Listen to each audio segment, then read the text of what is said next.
What's going on, guys? We are back. I'm Bobby. And I'm Jasmine. And we are Jamming with the Johnsons. And today we are talking about the Love is Blind UK Season 2 reunions. Of course, last week we spoke about weddings. Today is a very juicy episode. We're going to be discussing the reunions. So first off, we're going to be speaking about Sarova and Cal. So the episode starts off basically giving us a little overview of how their year went. We saw them traveling together and then them wearing matching pajamas for Christmas. Matt, asked them, how has married life been? And Sarova said, what married life? It was a bit of a shock to everyone in the audience. Obviously, we were there at the reunion, so we got to see it firsthand.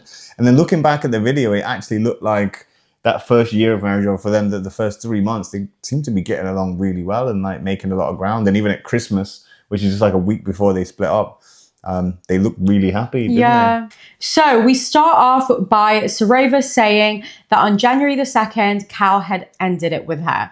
A bit of a backstory because we attended the reunion. Their conversation was actually a lot longer. They did obviously put in the bits that were very important. So Cal broke up with her for 3 different reasons. One was intimacy, loss of spark, and that she was too emotional and kind of affectionate for him. Obviously, he would have known that prior to them getting married, that she was more emotional and more affectionate.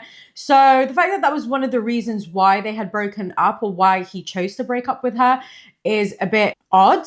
I do commend him for saying that the reason, he's now realized that basically he needs to be alone and that's pretty much it, and that he's not meant to be in a relationship. It's just a shame that obviously that is coming on the back of Sarova being kind of like his experiment in the experiment. Yeah, so, because she did ask him, Sarova asked Cal, you knew I was all of these things. You knew I was more affectionate before we got married. I was the same person in the pod. So she kind of asked him, why did you get married in the first place? And Cal says it's because that's how he was feeling in that moment. And then, like you say, he did go into a bit of accountability and just said he's realized that maybe long-term relationships and commitment isn't for him. His brother did call it and say, I'm going to find it hard to believe that Cal would be able to put someone first before him. Obviously, Cal wanted to test himself and see if maybe he can commit, if maybe he is ready for a long-term relationship, if he meets the right person. But I think if you're not even sure you're able to do a long-term relationship, probably Love is Blind isn't going to be the best place to learn. Especially if we're talking about a legal marriage.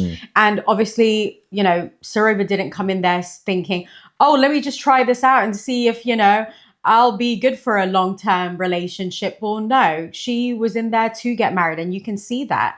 So it's just a shame that he had to realize that on this experiment where, Sarova, on the other hand, had to, all these moments that can never be brought back, like walking down the aisle with her father for the first time, being engaged for the first time, being married for the first time. Those are all things that, men and women take very sacredly. So the fact that, Sarova is now stripped of that is really heartbreaking and upsetting, really. Yeah, you could see you could see that Cal did have genuine feelings, I think, during the experiment. But do you think that being in that bubble played a role in him saying yes, and then obviously coming out of the bubble?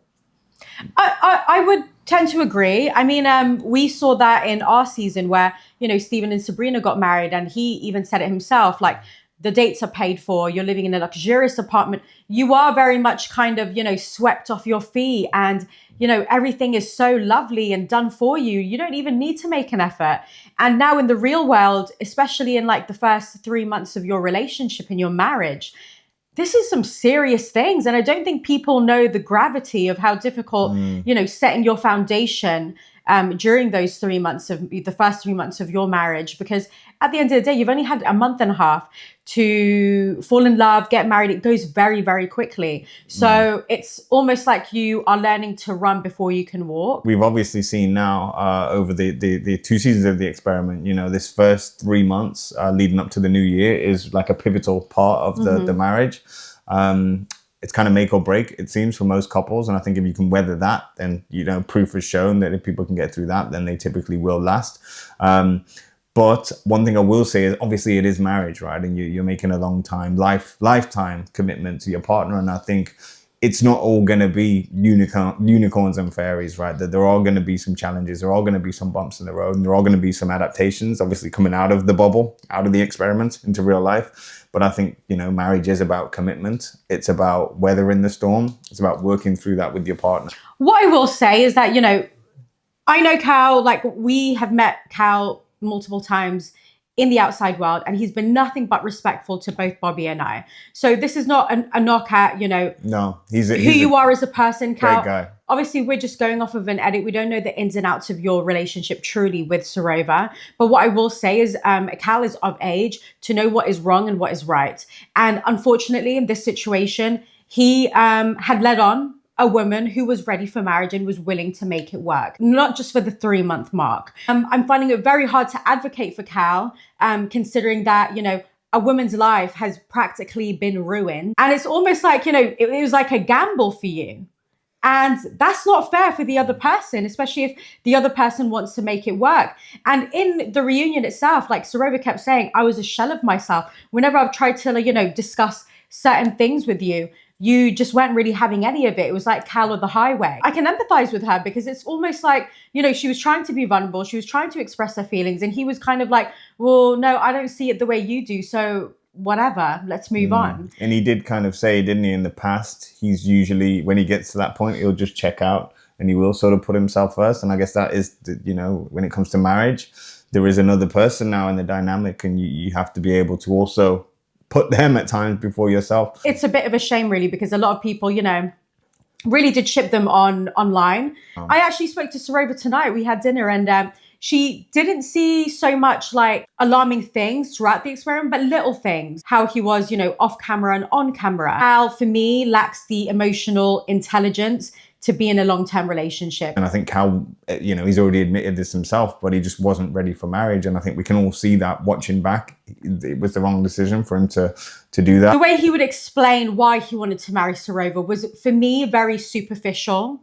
It didn't really seem like he kind of dug deep, maybe because he hasn't been given the tools or the experience to be able to dig deep. But I never thought, oh my God, you know what? This guy is in love with her for who she truly is. Like, I never got that feeling. I thought it was very much surface level. 2 of his brothers are married, so he was probably yearning for that. Sarova, I think in the reunion, she seemed very confused. She wanted answers.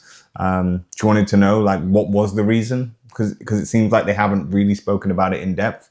And then she mentions that Kal was quite cold, went to the gym after they had the initial conversation. And then she had reached out to him multiple times and mentioned that he'd kind of avoided the situation. And he does come across as a bit of an avoidant, doesn't he? Yeah. And she was very much like, you became an anxious attachment while they were in a relationship. Which is not a very good combination, is it? No, and they didn't show this in the reunion, but actually Sarova did say when he did break up with her, he went to the gym, and she was literally crying in her car, de-icing her car outside of his house, and had to drive 4.5 hours back to Buckinghamshire after the breakup. Obviously, one thing I do want to say, guys, is look, as much as, we don't all agree with Kal's actions and the way that he's handled his marriage or his breakup, we are still all human, right? And at the end of the day, it is what it is. It is still a TV show. I know it's people's lives. But at the end of the day, it's between Kal and Sarova. They're the ones that have been mostly affected. And obviously, he has had a lot of abuse. Racial. Yeah, a lot of racial abuse. And I think sometimes people do take it too far, right? And I know way too far. Watching it, we can all get bought in and we can all get very attached to the people that we're watching. But we still have to remember that we are talking to humans. We are talking to real people with real emotions and real feelings. And we've seen what's happened in the past when people go too hard online against, influencers, celebrities, sports players, whatever it might be. Sometimes you've just got to remember these things and know that you are talking to a real person. And yeah, I think say your opinion, have your opinion. Obviously, we want people to take accountability, but we also don't want to push people too far over the edge. There was also some talk regarding Kal booking her a 5-star honeymoon off his own back. This is in response to her saying that she was upset and they had like little arguments during their honeymoon. I thought that was a low blow, personally. Like, that's basic, 5-star honeymoon for your wife. that you just got married to. You know, it's kind of like throwing it back at her face a little bit. Back in her face, sorry. Because she wanted reasons, right? Yeah. I think Emma and Matt asked, what is the reason? Like, what happened? And he said, well, we did have issues during the honeymoon. And she said, well, that was only back in October. So moving on to Sarova's mum basically discussing that Kal had broken up with Sarova with no indication, and how damaging that was to the family. He had put, you know, her daughter through this. It is very disappointing. And Kal kind of responded and said, you know what, respectfully, I disagree. Just seeing how like graceful Sarova's mum was to Kal just let her speak. It was getting quite frustrating. And in real life, when we were watching the reunion, it was very uncomfortable. I think you've got to take the accountability and let her voice her hurt and her pain. Take it on the chin. Yeah, take it on the chin. That's exactly right. I did feel bad, like for Kal, you know, and I get that he is the guy, the one responsible for all of this, and he was just sitting there, kind of crumbling under all this pressure on top of him. And I guess I just felt a bit sorry for him. I would agree, and I can see your point there. Like his eyes were like sunken. Yeah. He looked very kind of. He looked broken. He looked broken. Yeah, he did. And that's not taken away from what he's done. No. We don't agree with it whatsoever. But he did look like a broken man. Credit to Sarova for showing up. Holding it down. Yeah, holding it down, strong. You know, she must have gone through a lot of pain, a lot of struggle through the past year, like getting ready for this day. Next, we move on to crowd favorite, Jed and Bardah, who everybody thought, I think initially, was going really well. And then obviously we were shocked at the wedding. It seemed to break down very fast. Bardah said no, walked away at the aisle. Jed and Bardah said that they were dating for like maybe 3 to 3.5 weeks after the experiment. What Bardah was basically saying is that she continued to wear her engagement ring, basically to overcompensate for saying no at the altar, which is understandable. She said that she had moved into his house. Jed said that he was driving her car, he was buying her flowers. Then it broke down. Bardah says something along the lines of them being at the gym. Jed tells her to take off her ring because he knew people there and he didn't want it to become a thing or be something, you know. Because you're not supposed to wear your ring, but they weren't married, so yeah. But obviously after the experiment, it is a bit of it's a sticky one, isn't it? Because like when we got married, it's like you're wearing your ring and people are asking you like, how'd you meet this person? Yeah. Oh, you're married. When did you get married? Especially when they've just seen you like 3 weeks before. It's kind of awkward. So I kind of get where he's coming from in that sense. Like it's a sticky one. Mm-hmm. But I also get that probably for her, it's a bit weird in his local gym. So I have to take it off. She's probably thinking, something's a bit fishy there. And he said like, you know, Essex is small, people talk. Anyway, cut long story short, she said that she had a gut feeling that there was something more. Maybe it was an ex. And he, you know, agreed after the fact that, you know, his ex was in the gym. He explains this in a podcast that his ex was actually with her boyfriend at the time, but he just didn't want it to be a thing where, you know, she would see the ring and like kind of blow it out of proportion. So he asked Bardah to take it off. Moving forward, they said that they went for a dinner with the rest of the pod squad, and Bardah was not wearing her ring because of this incident. He wasn't too happy with this. And that's when kind of all hell broke loose and they broke up. She's saying that apparently her ring fell off in the shower and she just never put it back on again. Do you believe that? I don't think anyone really believes it. But I mean, look, you can take your ring off and put it back on as easy as that, right? Yeah. It takes you half a second to do it. So I think in reality, it sounds like, and I think she admitted it at the reunion, because he'd already told her to take it off initially. She was just like, F it.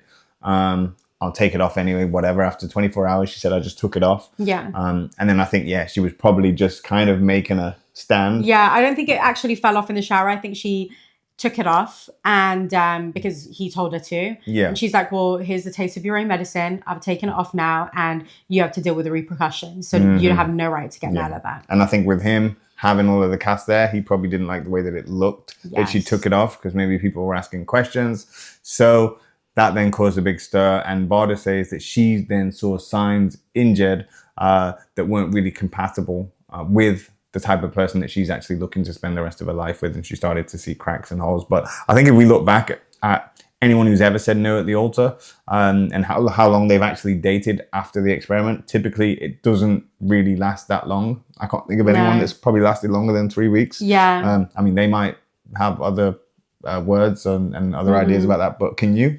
No, I can't. So it's either like you get married or you don't and you break up. Yeah, but basically, I think Bardah's insinuating to us that there is more to the story. The only frustrating thing is we don't know. Yeah, what is it? What is it? What So does she it's mean by very that? hard to kind of engage with the story when we don't know all of the story, if you know what I mean. Because they're both kind of going at each other on podcasts, Yeah. but we're not really getting to the bottom of what this more was. We need to get to the nitty gritty. And, the tea. you know, I think both of them are going to be going on podcasts this week. So hopefully we get more clarity on, you know, the signs that Bardah had witnessed prior to the, you know, engagement breaking down. Bardah did one podcast and said that Jed was only talking about brand deals and Yeah. the money that he was going to make after the show. And obviously Jed's come out and, you know, said that's completely false and he never did that. So we're just getting a lot of he said, she said at the moment. And that's kind of the way the reunion went as well, isn't it? Jed was asked if, you know, going through the process again, if he would still choose Bardah. Jed says he would. He was also asked if he would have actually said yes at the altar.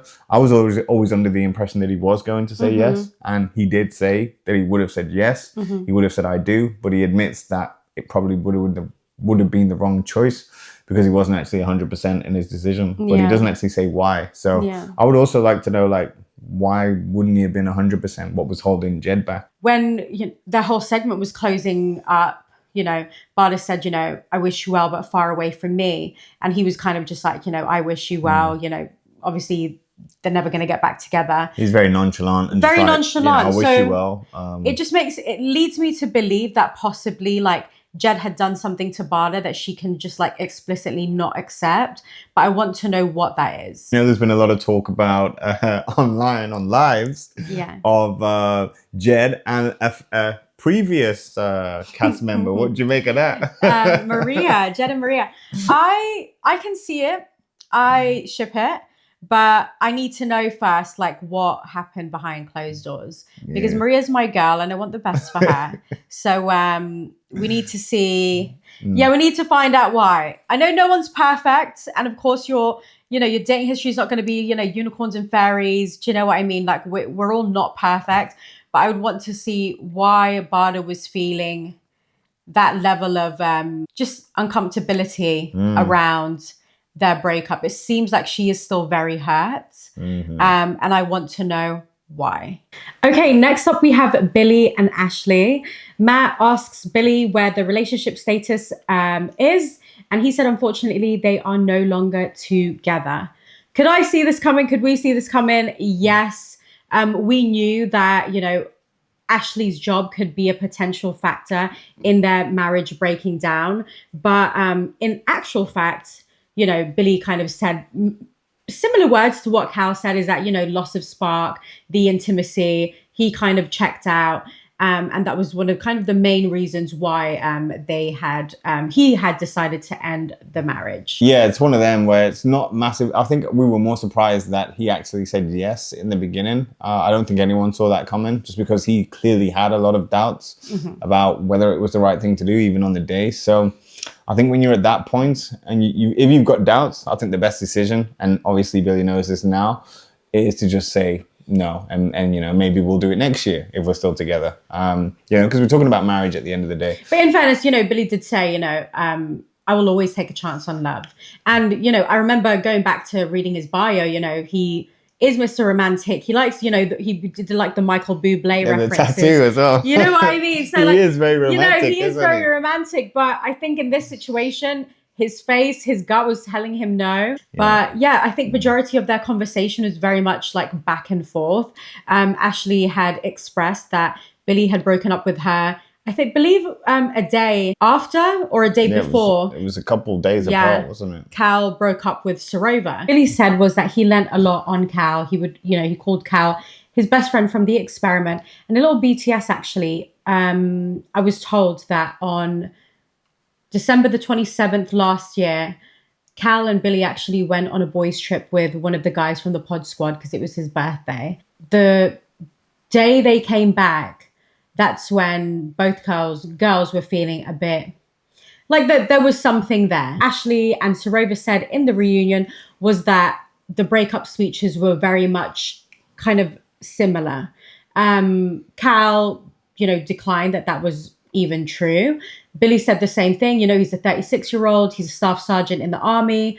He's made decisions prior to even knowing Kal. And Kal says, It's like, you think I'm going to listen to him? Yeah, so he's too hard-headed. He wouldn't even listen to anybody but himself. Yeah, and I get that. Yeah, so I don't know. It's coincidental, but also I can see where the boys are coming from also. I mean, the fact that they spoke to each other prior, obviously when you're sitting there at reunion, and we all heard that, everyone was kind of like... Side-eye, Yeah, they are two grown men.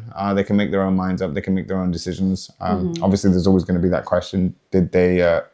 egg each other on maybe it was already a lingering thought for both of them. So. I'm not 100% sure, but you know what I will say is, like, kudos to Ashleigh. All her comebacks throughout this reunion were A1. Ashleigh was on smoke. She was on smoke, but like in the best way possible. It was like TV gold. She did amazing, and you can tell like Billy was finding it hard to listen to Ashleigh, because there was a point where he said, you've been talking the whole night, and fair play to him, like, their segment was a lot longer than what was actually shown in the reunion. And he was just like, you've been speaking the whole night. Like, yeah, he's like, it's about time I spoke, or something like that. Yeah. So it was getting a bit sassy between the two of them, for sure. You could see that Ashleigh as well came very prepared. But obviously, you're talking again about a girl that's clearly, she came into the experiment for the right reasons. She wanted to meet somebody. I think Billy did as well. That's the way that it seemed. Billy seemed to really be looking for love, and he was nervous about getting married. He was fearful of it.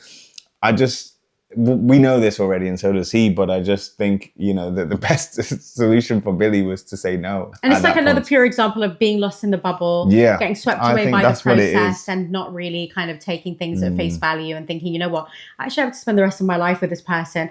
And I think we mentioned this in a previous video where we kind of knew that geographical location would be an issue for both of them. Him being based in Northern Ireland, her being based in, I believe, was it Surrey? And then we've got the military, then we've got an air hostess. So they have a lot of logistics that they've got to be able to overcome. And again... Which is what surprised me the most, is that when they got married and they still had these logistics that they had yet figured out. Because Billy did mention at the reunion, they still hadn't decided where they were going to live. He was saying, well, why wouldn't you come and live in the Midlands? So we're a little bit closer to sort of in the middle. And she didn't want to. So there's a lot of things that they probably should have figured out during the experiment, but you have very little time. So I get that it's difficult. But again, we come to the things that are very important though. Very important things. And I think we'd already spoken about that, hadn't we? Just going back to our experience. I think logistics, they can get in the way for anybody, no matter how strong your bond is. I think logistically, if you haven't got that figured out, let's say if we would have finished the experiment, and obviously I lived in the Midlands, you lived here in London, and I think initially our plan was to move in together maybe 2 months after the experiment. But who knows what can happen after 2 months. It's a long time to spend apart from somebody that you haven't really had that long to actually get to know. So I think you were right in saying, let's just do it now. Yeah, because I feel like the spark can definitely get lost, especially when you're navigating going off of such an intense experiment, and then going from that to long distance relationships, which are already a challenge in itself. Another thing that was a major issue for them was, Ashleigh being cabin crew. Who's cabin crew? I'm kidding. So Ashleigh basically continued her occupation as a cabin crew member. It's a bit of a weird one, isn't it? Because in the pods, he nearly broke up with her for being cabin crew, having dated cabin crew in the past. So now... And then she said also that she was open to getting a ground job. But in the reunion, she said, it was kind of like a different tune where she said, I want someone to appreciate me for the hard work that, and fair play to Ashleigh. She probably did work really, really hard to get to the position of a cabin crew manager, and having worked in the airlines for 11 years, it's probably extremely important to her. That's her life, isn't it? So maybe coming out of the experiment, away from, the fairies and unicorns, she's realized, I'm not going to let this job go because this is a job that I'm passionate about and that I'm good at. But the thing is, you married a guy that had specifically said that he is not willing to compromise in regards to this. And you did hear a bit of compromise from her part. So that was a bit of a mismatch for me. Well, yeah, because I think initially, he was ready to kind of call it quits. And the agreement was that I think the one thing that won him over was that she was open to potentially moving away from that side of the job, at least. On Ashleigh's part, maybe it was, I'm not going to give up my job for someone who's maybe has got one foot in and one foot out. Yeah. I think even if you're having your difficulties, we don't know the ins and outs of how difficult things were. But from what Ashleigh said is that he hadn't really voiced his feelings, and maybe logistically he had, but not necessarily how he was feeling about the relationship. So she was kind of caught off guard a little bit. And she did say also, like, I think Christmas time, her family was saying like how cold he was. And how cold he seemed. So I think, there was already kind of some lingering thoughts there that he had probably checked out of the relationship at that point. And that's when she started to check out, according to Billy. So yeah, it's a bit of a weird one. It's a weird one. And Billy, obviously I was talking to Billy even prior to the show even coming out, just when the cast was announced. We got chatting and we really get along, meeting him in person, really get along with him. I do think he's a genuine guy. You even if you're having a difficult time, you got to do what you can to try and make it work, because that is what marriage is about. Sorry for laughing, but like it just came to me. Basically, Ashleigh was like, well, he seemed to like my job when I took him to Miami for Christmas time. And she was like, when he was flying business class, she said this in one of the podcasts. And it was so funny. But yeah, I just think these two are just not meant to be together. They were never meant to be together. I feel like Ashleigh likes the idea of marriage, but he was not the man for her. No. And I really wish, for both of them, they, find peace within themselves and find the person that will truly kind of integrate into their lifestyles accordingly, and it not having to be a job almost. Yeah, no, absolutely. I think you're right. You've hit the nail on the head. They're not right for each other. I think they're both great people in their own rights.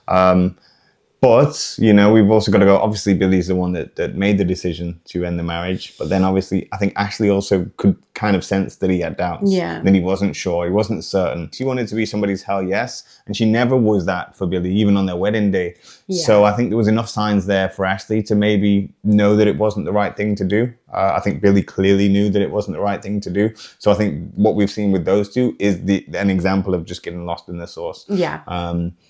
But look, it was a pretty messy reunion in terms of how they dealt with everything. Clearly still some animosity there on both sides. They're both now very vocal about their positions and their feelings online and podcasts and TV. So yeah, it's a shame, isn't it? It's always a shame. It is a shame because I do like them both individually, and you can see that both of them are hurt. And rightfully so. In Billy's case, he's been married before. He's 36 years old. He's a staff sergeant in the army. He chose to say yes.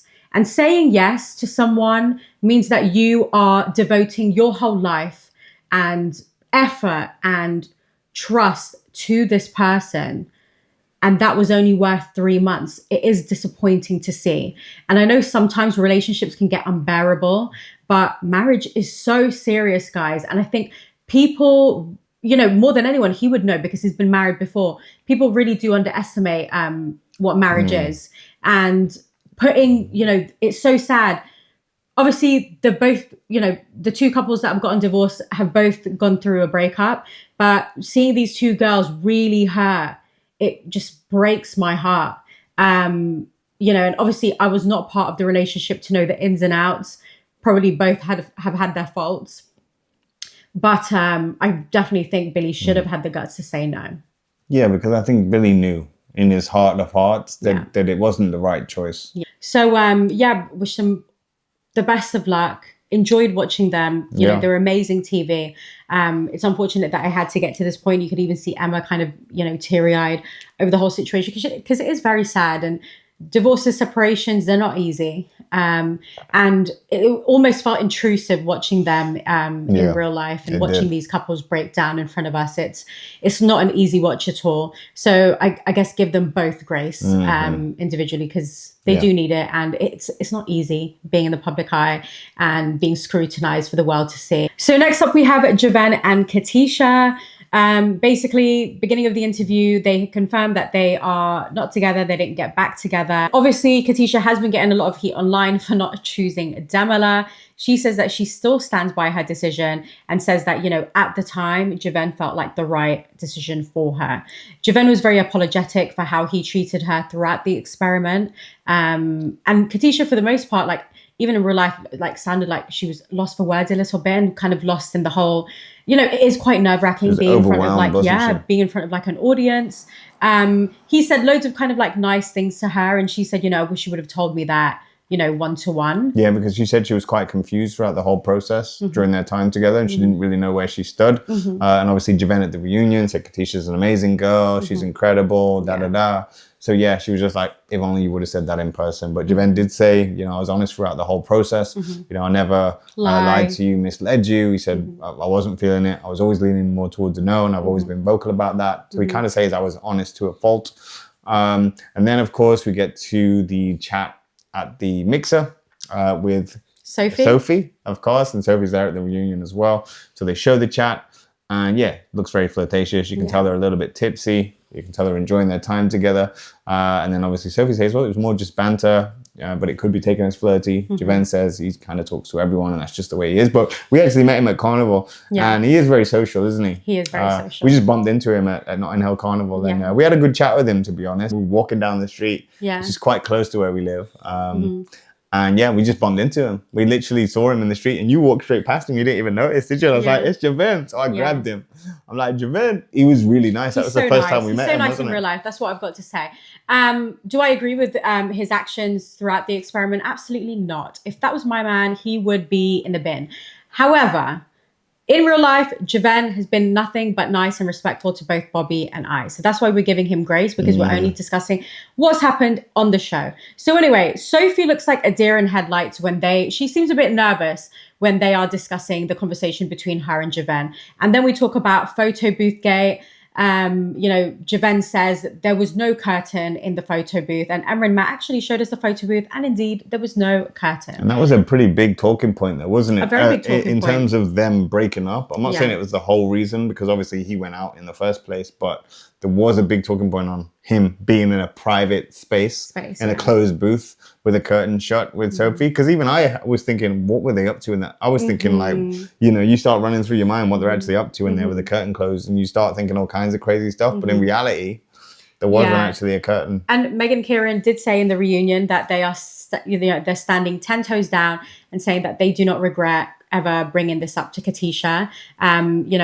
Kieran did say, he was the only one that said that there was a curtain in the photo booth. It wasn't Megan, but Megan did say that is irrelevant in the situation. He was still inappropriate with the way he was acting during that night out at the GAY nightclub in Manchester. You could see at one point Katisha was giving, Sophie a bit of vim, saying, girl, that he was engaged to me.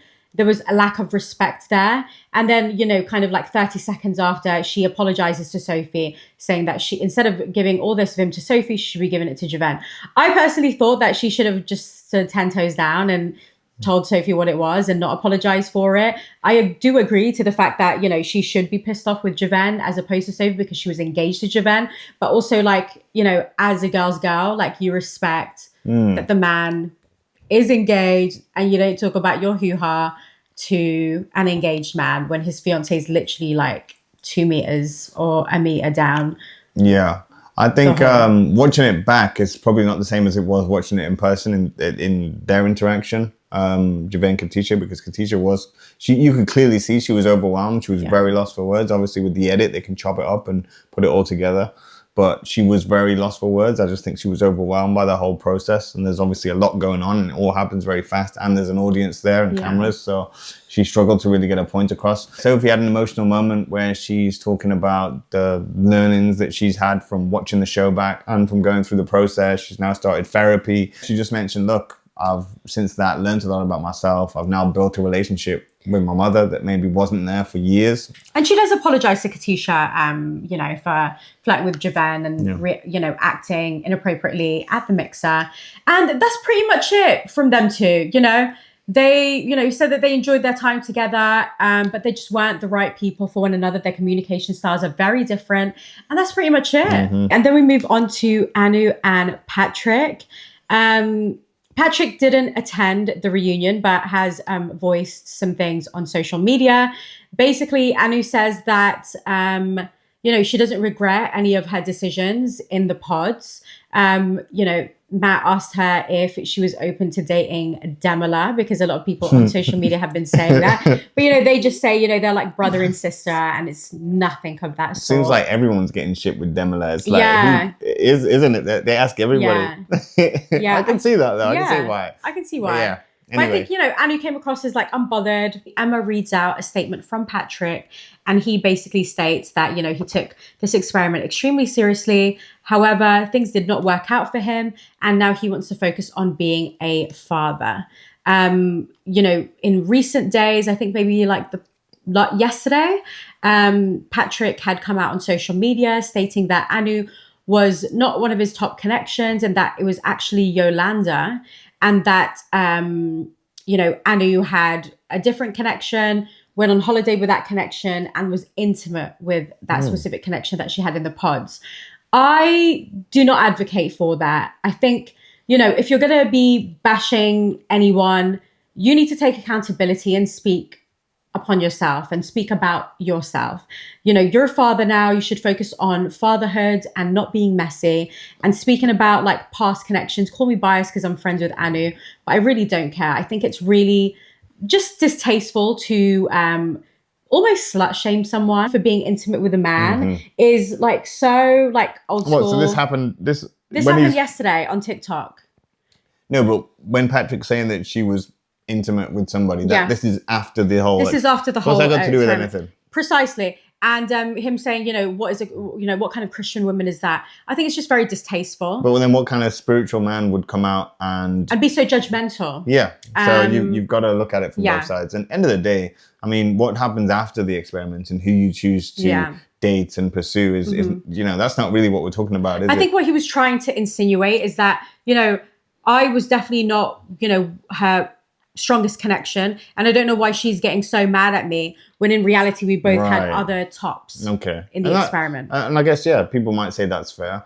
I think with Aanu, she was just more disappointed, obviously wanting to meet somebody and getting so close, and then obviously having it all just sort of thrown back in your face, because that's how it was with Patrick. It just went from here 0 to 100, or 100 to 0. 100 to 0, pretty quickly. So I guess she was just frustrated. So I can see where she's coming from, but she did come across quite strong. But look, I think she had it. Looking back now, if it is that Patrick had a kid on the way and he actually has a baby, well then how could you really come into the process and the experiment with because the timeline? I mean, I've seen a picture of the child as well online.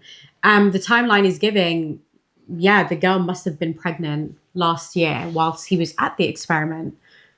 So in that case, you couldn't have been in it for the right reasons, and you were obviously wasting everybody's time. So I think that's Anu's frustration. Maybe she could see it more than we could. She didn't know about the baby at that point, but maybe at the time she could just feel that her time had been wasted. And I think what Patrick needs to focus on is probably clarifying this whole situation instead of focusing on other people and what they do thereafter. Is focusing on taking accountability and also discussing the facts here.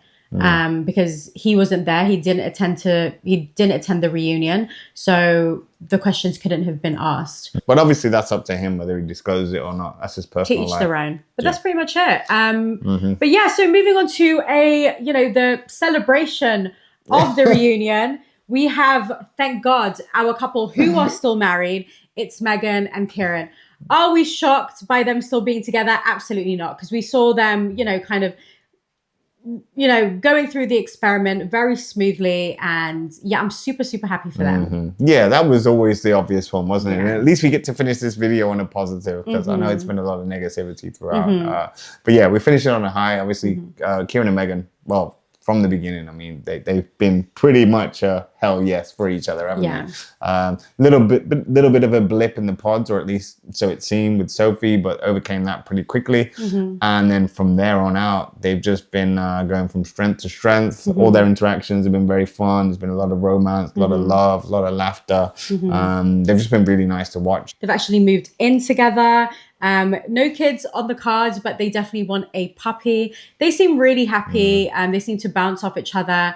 They seem very energetic and just extremely happy for just extremely happy within their marriage. Yeah, and they did say they're going to do a love ceremony, I think they said, in April. So they're going to renew their vows and get, more of their family there. That'll be pretty exciting to see. Hopefully they put it on social media so we can watch that back. They did mention that they were living apart for a little bit in other sides of the city, other ends of the city. So I'm guessing Kieran was somewhere in the southwest and Megan was at the other end, wherever that is. And then, they decided just to move in. So I think most of their talk was like house chores. She mentioned she's going to give him stars, brownie points to get him to do the chores. There's nothing really, there's obviously nothing dramatic to talk about. All in all, it was just a lot of love, a lot of laughter. So overall, it's been a pretty incredible season. It's been a roller coaster of emotions. Really happy for Megan and Kieran. Congratulations once again. Obviously there has been some pretty tough breakups that we've had to follow. But give everyone their flowers, give everyone their grace. And I've enjoyed it. I've enjoyed it recapping with you. Yeah, it's been amazing. Should we do it again? Should we do it, Emma and Matt, and do it again for season 3? But all in all, guys, we've enjoyed it. We will be back with more videos. Let us know what you want to see more of. Let us know in the comments your thoughts on Reunion. We want to hear it. But we'll see you again soon. And on that note, I'm Bobby. And I'm Jasmine. And we are Jamming with the Johnsons, baby. See you next time.